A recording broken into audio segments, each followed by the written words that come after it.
Hey man, I don't know if y'all done started y'all healthy living journey yet, but if not, go check out that Jamaican sea moss, man. The website is Jamaican Me Sea Moss. I started taking sea moss. The guy who owns this, he sent it to me. I kind of thought it was some BS at first. I started taking it. I had more energy. Y'all know I used to be getting sick all the time.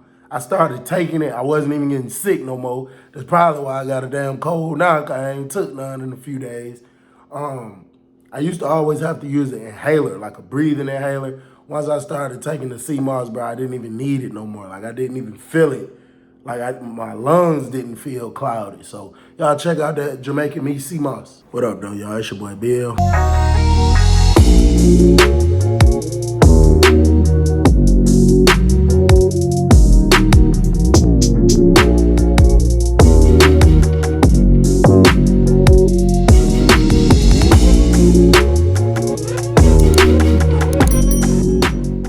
Feel great today, man. Woke up this morning, hit the gym, just got back, hit the shower. I was supposed to interview a few people, but neither one of them answered the phone when I just called them. They probably get back to me soon.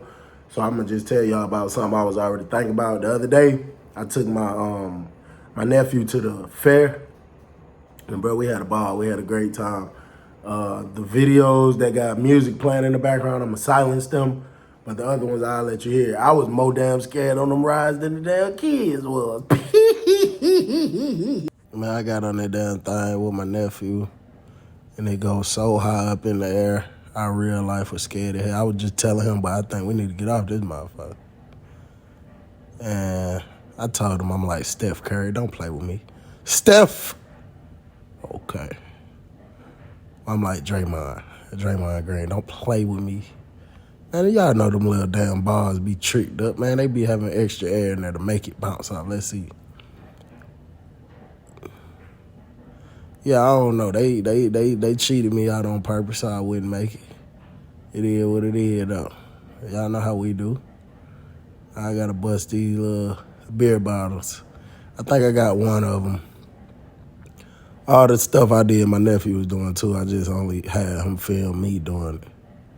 Then I got on this little thing with this dude, but these folks was screaming so loud, the damn thing was going so fast. I would start telling my nephew, I said, boy, I think this thing off track. I don't think this thing right. It started feeling like something wasn't right. Then that Get Silly song came on. Get silly, hey, get silly. And I had to hit that. So it's a dude that they call Deputy Warden Galont. Now here's the thing. This man is a deputy warden, but he's not a deputy warden, if you get what I'm saying. This man is actually an inmate. Anybody that is or has been to Valdosta State Prison in probably the past 15 years should be able to vouch for what I'm saying 2,000%. This man is an inmate. He is tall. I give him 6'3". He's dark skinned. Sometimes he wear the bald head. Sometimes he wear like the shadow hair. He got some big, thick glasses. Kind of look like, you know, he give ride around in white van vibes. You know? Talk kind of slow. Okay, so when I spoke about before, when I told y'all I was in a faith and character-based dorm, I was actually in the room right next to this guy. So I know I slightly spoke on him, but I don't think I went into depths and deep detail on this man. Now, of course, Deputy Warden Galont was a nickname. Galont is his name, but they call him Deputy Warden Galont because of his snitch levels is so high. He's way worse than Big Homie. I did a story about a dude, Big Homie, who was snitching and they found the paperwork and had proof. At least Big Homie was trying to lie about it and trying to hide it and trying to go get the paperwork up off the floor. This man will snitch on you in front of you. I'm gonna tell you the first time I met Deputy Warden Galont. I get to Valdosta State Prison. We come in through the intake area, which is the ID area. While I'm in there, I'm talking to a few people, asking them like, you know, what dorms, like what's going on in each dorm. I'm asking them about the gang stuff. I'm asking them about, what dorm got the motion, what's going on in what dorm. I'm inside of like a little holding tank with a glass in front of it, and then at the bottom of the cell is like a little flap. And that's for if you're in the holding tank and the officer is coming to bring you lunch or something like that, they'll just throw it through the flap so they don't got to open your door and you might try to do something crazy. But this is the same room they make some of the new people sit and wait in while you being processed. So I'm sitting there with a few people. I'm talking to somebody on the other side of the door because the people that's in here with me, they kind of new too. And dude like been down at the flap and he telling me what's going on.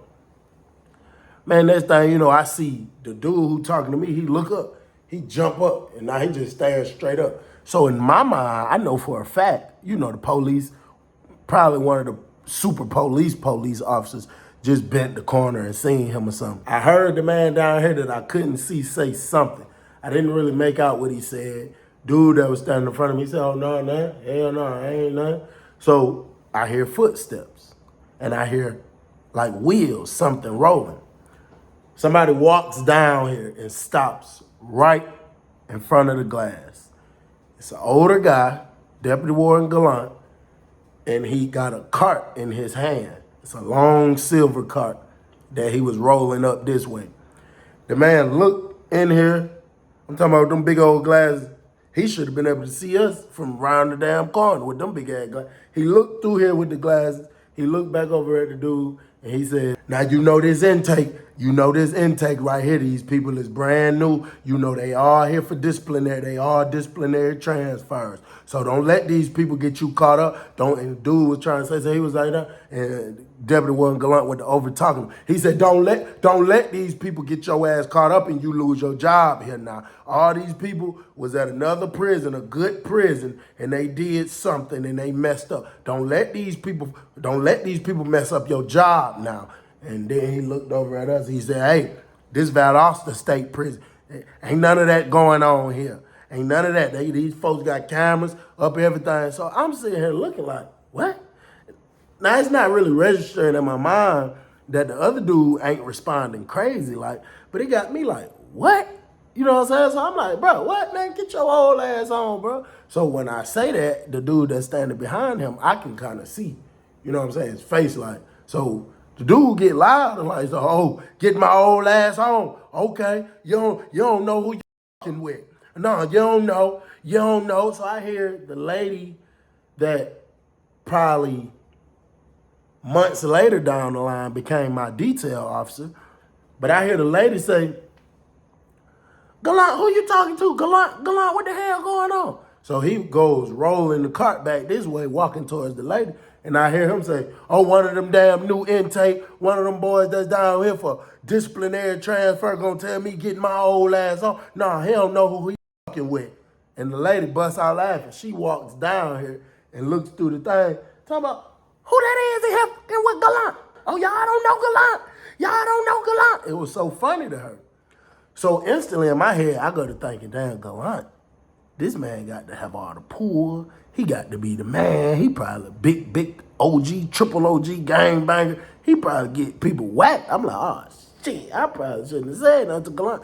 So we don't say nothing. So the lady walk off. So I guess Galont left out. The dude that was talking to me at first, he come back down. He like, "Hey, bro." He was like, "Hey, bro, I know you new here. You don't know what's going on." He said, "But buddy right there, bro, just let him have it, bro. That man is dangerous, bro. He is the real police, bro. His name, everybody on his compound calls him Deputy Warden Galont. He been down here for a long ass time, about, I think, 12, 13 years at that time." He said, "Bro, he been down here for a long ass time. He works directly up under the Deputy Warden of Security. And, bro, he is a major police. Like, he will tell on you in your face, all that."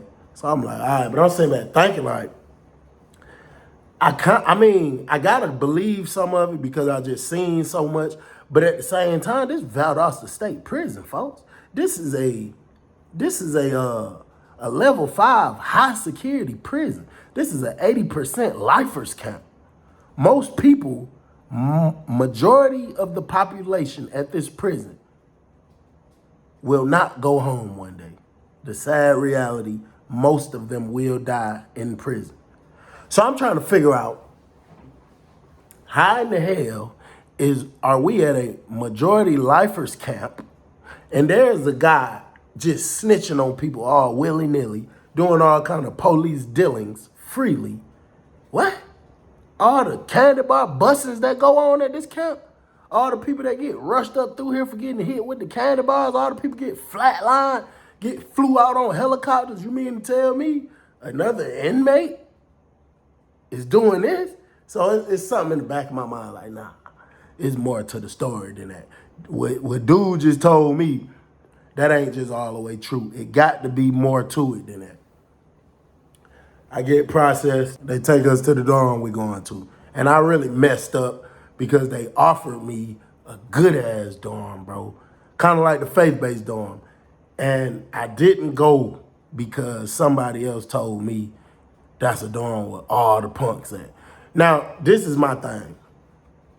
I've did 9 years in prison, bro. I've been around multiple. Done been in dorms with, people who live a homosexual lifestyle, especially like out in the open. I've been around that numerous times. So that's not, like if I'm going to a dorm, that's not gonna make me say, oh, I ain't finna be in this dorm. But if they say this is where all of them at, then, I may have a problem with that because in my mind, I'm gonna be thinking, why would y'all, because they classify people. That's why you gotta sit there and wait. They classify you in a computer. So when they told me to go to this dorm, I'm sitting back thinking like, why the hell would they try to send me over here if this is where people telling me they send all these type of people? But what the hell, y'all must got my paperwork mixed up or something. I refused that dorm. It was a counselor telling me not to do it, go, and I didn't go, went to a stupid dorm. They switched me, sent me to a stupid, dumb, retarded dorm. So I regretted it. After I was in the dumb dorm for a while and I realized the type of dorm it was. And then later on down the line, I found out the dorm they was trying to send me to, that wasn't even no dorm like that, bro. Because I eventually ended up in the dorm years later, and that dorm had maybe 4 people that was living like that in there. Out of 90, 60, well, how many people is that about us in each dorm? I say out of like 60-something people, like 4 people was living like that.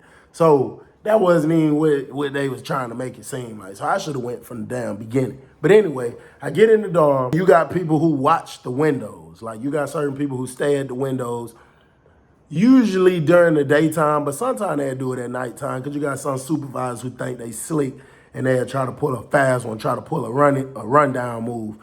But most of the time they do it during the daytime. But bro, you got people that stand at the windows. And when the sergeant, lieutenant, whatever coming up to walk, they'll say, whoever the sergeant name is, whoever the lieutenant name, coming up to walk, coming this way, whatever like that. Bro, you really had people at the window saying, Deputy Warden Galont coming up to walk. Galont coming up to shoot. Now, the walk is just the sidewalk, going around the whole prison. If they say coming up to shoot, he's talking about the section that actually gets you to our dorm. Like, and people would come out their rooms, bro, like moving fast, grabbing stuff, like real life, like it was a real staff member or something. And I just couldn't understand that, bro. The man to come in the dorm with the inspection team, like when the warden come in and everybody got to get online and they do inspection, he comes in pulling his cart with them. What the warden does is, you supposed to have 3 uniforms, 1 on, 2 in your locker box. If it's hot, you only supposed to have 1 blanket. If it's cold, you only supposed to have 2 blankets. You only supposed to have 1 pillow. They come in your room, and if you got anything extra, they take it out, and they come back outside the room, and they throw it over the range, over the top range, onto the floor in the day room. This dude, Deputy Warden Galont, picks it up and throws it in his cart. And that's what he do. The whole time they doing inspection, he's walking around, like the warden might go over there, deputy warden might go over there, lieutenant might go over there. He's just walking around looking at the rooms that they in, just trying to see if there's anything in there. And they throw something out, he'll pick it up, Go throw it in the cart. This was one of the days they was winding us. So what they'll do sometimes, when they come in for inspection and say, everybody get on the wall, get online, once we get online, they actually pull out a wand, a metal detector, and they'll come wind everybody down. Now, if you got something on you and you try to run back in the room, they're just gonna come running in there behind you. So that's why if you had something on you, it's best to try to finesse it off of you before they get to you instead of trying to run back in the room and hide it, because then all the police gonna run to you. One of the lieutenants told dude Galont to come here real quick. He came walking down the steps past me. Dude that was probably about 2-3 people down from me. He say, hey Galont, I give you 500, hold this. I give you 500, hold this. And he went to pulling out his phone. The dude, Galont, looked down at the phone, looked up at him and said, now, this is another thing about Galont I left out. He addressed you by your last name, bro. By your last name, just like the police, for real, for real. So the dude, last name was Williamson or something like that. So he looked down at the phone, looked back up at him. He said, Williamson, you got me up. You got me up. Don't try me like that. And went to walking off this way. So then you got some of the staff members that come over there. They're like, Galont, what the hell? What's up? What's up?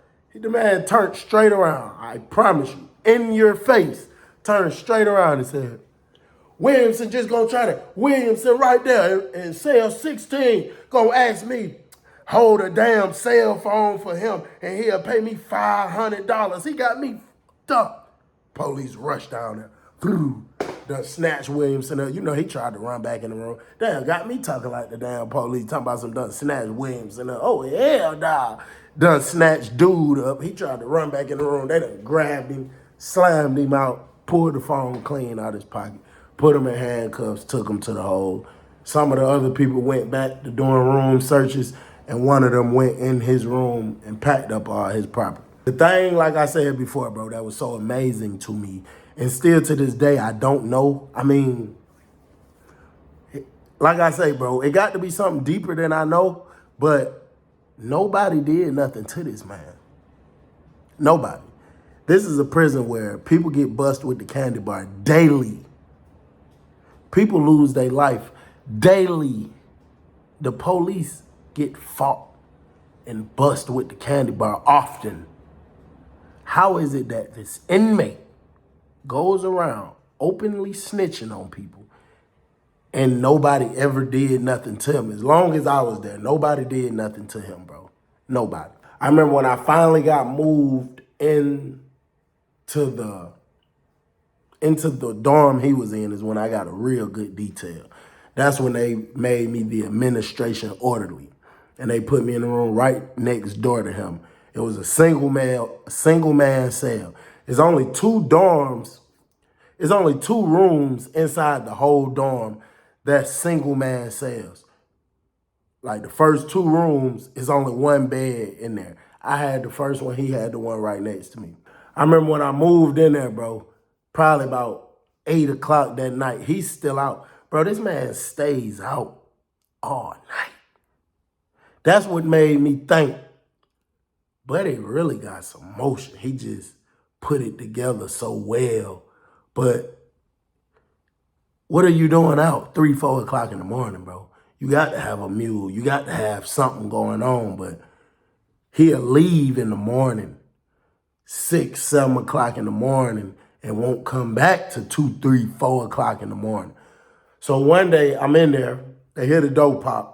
I hear my last name being called out. I hurry up, put my phone up. I step out, stick my head out the door. It's Deputy Warden Galont standing at the door doing like this. So I go over there to the door. He like, step out here for a minute and have a word with me. I step out on the salad port with the guy.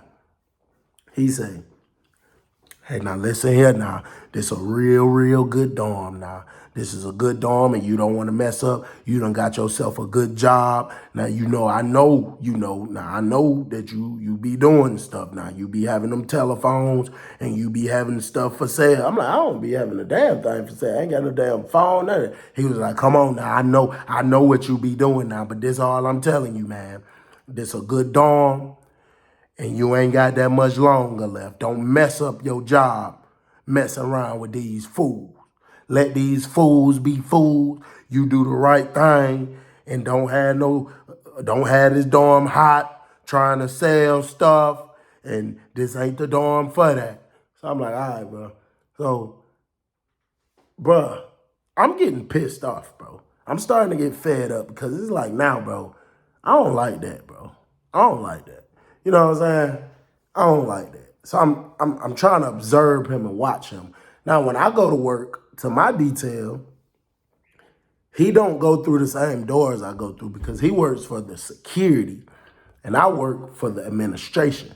So I can go through and actually have to go outside on the other side by the front of the prison where the grass and stuff is. I used to cut the grass out there. So it's like, I almost had more clearance of where I can and can't go than him. So I asked this female one time, I'm like, man, if this man is such the model inmate and they let him do whatever he want to do and he's so trustworthy, why the hell he can't come all the way back here, but I can? And she was like, because he got the type of sentence he got. His security don't allow him to come on this side of the prison. Your security not that bad. So I'm like, what the hell he got? What he locked up for? And she said he got some crazy stuff. He kidnapping people, riding around with people in the trunk, all kind of stuff. I'm like, what? She's like, yeah. Females too, all females. So I'm like, oh, I'm looking at him like, oh, you one of them kind. Okay. One day, I'll never forget, me and Deputy Warden Galont gets into it. Now, I know he been snitching on me a lot, bro.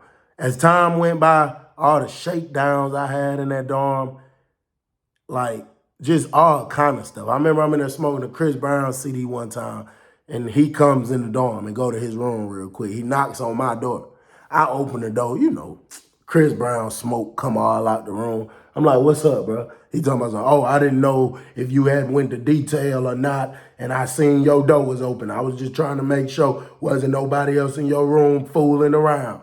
I'm like, all right, bro, appreciate it. You know what I'm saying? He leave going about his business. One day I'm going to the ice cooler. Now, this is what was pissing me off. The girl I was kicking it with that worked in the gym, he had started saying little stuff, bro. I felt like he kind of caught on to it.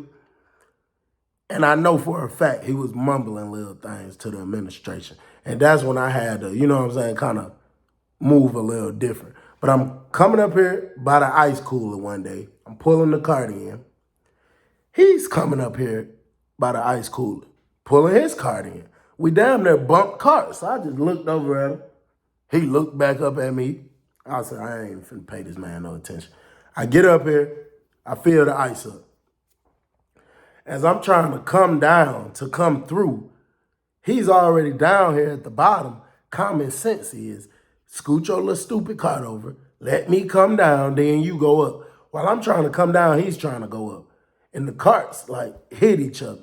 And it pissed me off. I'm looking at him, and he just got a facial expression like, ain't nothing going on. I'm like, bro, what the hell is wrong with you, bro? Don't you see I'm coming? All you got to do, move this way, let me come this way. Oh, I don't got to do a damn thing. One thing, I don't listen to nobody but Emmons. I don't listen to nobody but Emmons. Emmons was the name of the warden at the time. I don't listen to nobody but Emmons. I don't listen to no goddamn inmate. You don't tell me what to do. You an inmate. I say, nigga, you an inmate too. He talking about, no, I don't listen to nobody but Emmons. I don't listen to, so it's pissing, like, bro, what is wrong with you, bro? So I'm like, all right, bro. So I backed up, so he moved his way, so I go coming out this way. And I just looked over at him as I was passing by him, bro. And he stopped and was looking at me too, like, what? You know what I'm saying? And it pissed me off so bad, bro. I stopped the cart. I turned all the way around to him. I said, boy, you would make somebody pop you, boy. You would get flipped in here playing with me. I was just so mad, bro. And I'm like, how's all these, like, I just didn't understand, bro. The man started smiling, a real big smile on his face, and said, you don't want to with me? Nah, that ain't what you want to do. Keep calling me by my real name. You don't want to with me? Nah, that ain't what you want to do. That ain't what, I promise you, that ain't what you want to do. You will be on that first bus up out of here with me. What? I'll be on the first bus up out of here. Nigga, this nigga think he the warden for real. I'm mad. I'm mad at this point, bro. I ain't gonna lie to you. I was mad. And I know whenever I did attempt to engage in foolery where I would be wrong on my end and it didn't go through, I know that was the Most High just keeping me out of a situation, keeping me away from a situation like that. It's two little guys that are well-known candy bar slangers, and they are for hire. I mean, anybody that offered them the right amount of money and or cream, they will go slang it on whoever. I pull up on these two guys, and I know I was dead wrong, but I'm just telling y'all my experience. I pull up on these two guys, and I'm like, hey, man, I need y'all to pop somebody, bro. I'll pay you whatever. They're like, what's up? Say no more. Who?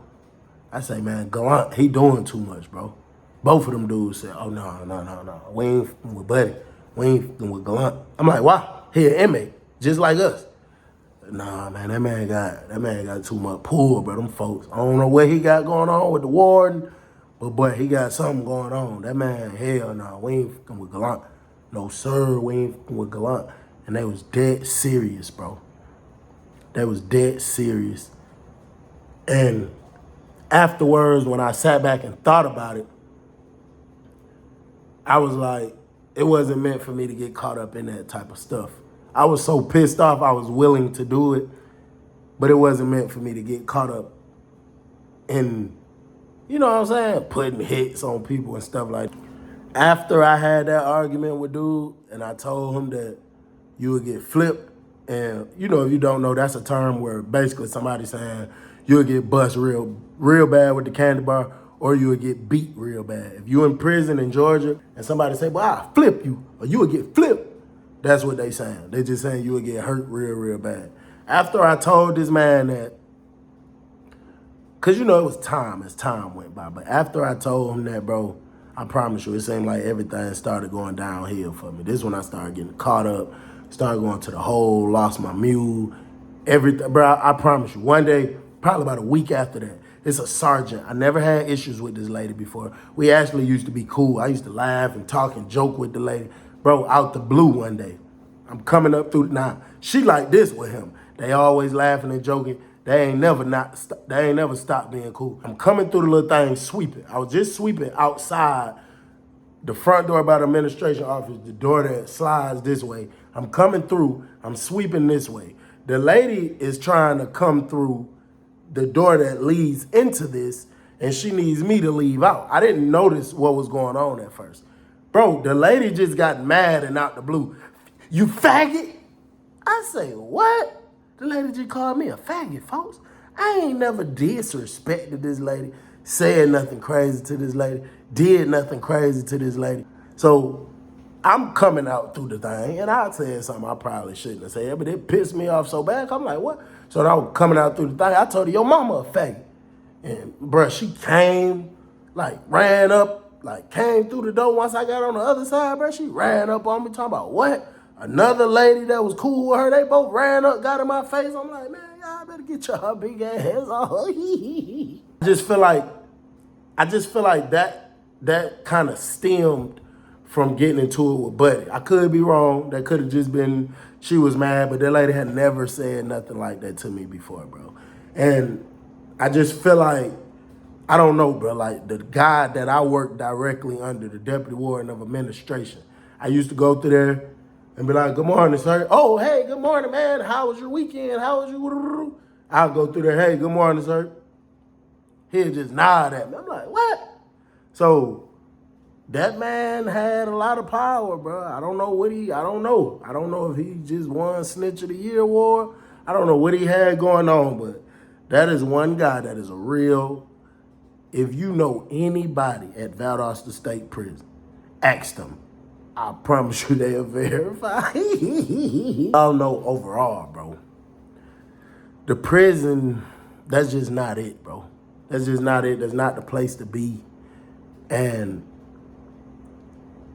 I see so many people promote stupid stuff, bro. I actually just was listening to a song, and the guy actually said, he said, if you talking dangerous, I promote it. Or if you want something dangerous, I promote it. Something on the lines of that. And it just made me think like, damn, bro, we so confused. We think this life is really it. It's really not, bro. It's really not. All the younger people watching, I hope that you take my videos. I hope that you use it as entertainment as well as some form of motivation to not go down a trouble type of road, not end up in jail, juvenile, prison, none of that. I hope that's what you take it for. I hope you never take it for the wrong thing or nothing like that. Cause I'm telling my story, and I want to try to help somebody not go down that road. It's your boy Bill, I'm gone.